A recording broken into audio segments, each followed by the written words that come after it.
బిచ్చం సార్, బాగా ఆకలేస్తాం సార్. డబ్బులేమైనా ఇవ్వండి సార్.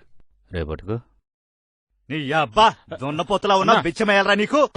తెలంగాణ సోషల్ సర్వీస్ పేదవారికి సహాయం కోసం మన రాష్ట్రంలో పేదవారికి కొంచెమైనా సహాయం చేయాలనే ఆలోచనతో బంగారు తెలంగాణ సీఎం కేసీఆర్ గారి ఆశీస్సులతో మన తెలంగాణ సోషల్ సర్వీస్ రాష్ట్ర అధ్యక్షులు కొంపల్లి సత్యనారాయణ గారికి మదిలో వచ్చిన ఆలోచనే ఈ తెలంగాణ సోషల్ సర్వీస్.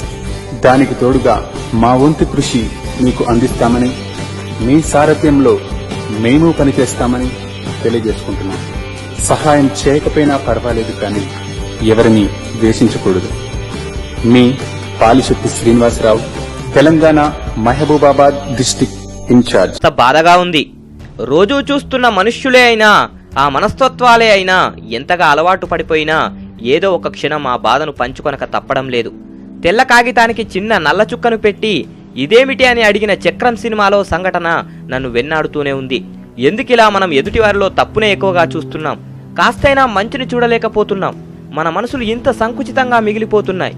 ఎందరిలో ఉన్నా మనకంటూ ఓ ప్రత్యేకత ఉండాలనుకుంటే ఎలా సరిపోతుంది?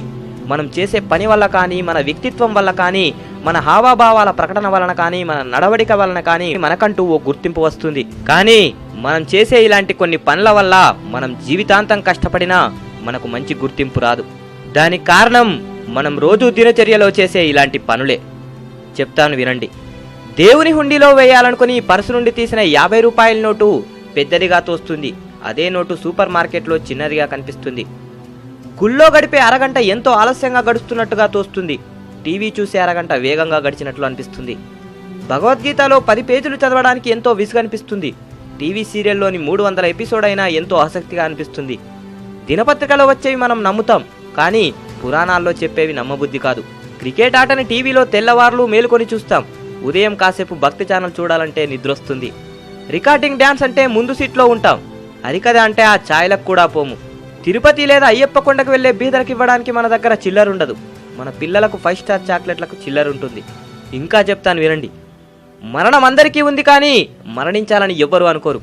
ఈ రోజుల్లో అయితే పరిస్థితి ఇంకా విషమంగా ఉంది. భోజనం అందరికీ కావాలి, ఎవ్వరూ వ్యవసాయం చేయరు.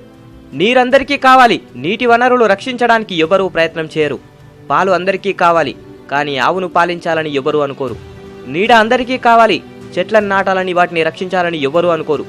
భార్య అందరికీ కావాలి, కానీ ఆడపిల్లలు పుట్టాలని, వారిని రక్షించాలని ఎవ్వరూ అనుకోరు.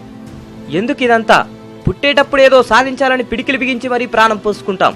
పోయేటప్పుడు సాధించింది ఏమీ కూడా తీసుకుపోలేదని అరచేతిని ఆకాశానికి చూపించి ప్రాణాలు వదిలేస్తాం. జీవితంలో ఏది శాశ్వతం కాదు. ఎంత పెద్ద బంగ్లాలో ఉన్నా, ఎంత పెద్ద కారులో తిరిగినా, ఎన్ని పరుపులు ఎక్కినా ఇదే చివరి మెత్తటి పరుపు. బ్రతికున్న నాళ్ళు అందరినీ కలుపుకొని బ్రతుకు, అందరితో కలిసి నడువు, అందరినీ మెప్పిస్తూ బ్రతుకు. ఎంత సంపాదించామన్నది కాదు, ఎలా బ్రతికామన్నదే ముఖ్యం. జై హింద్.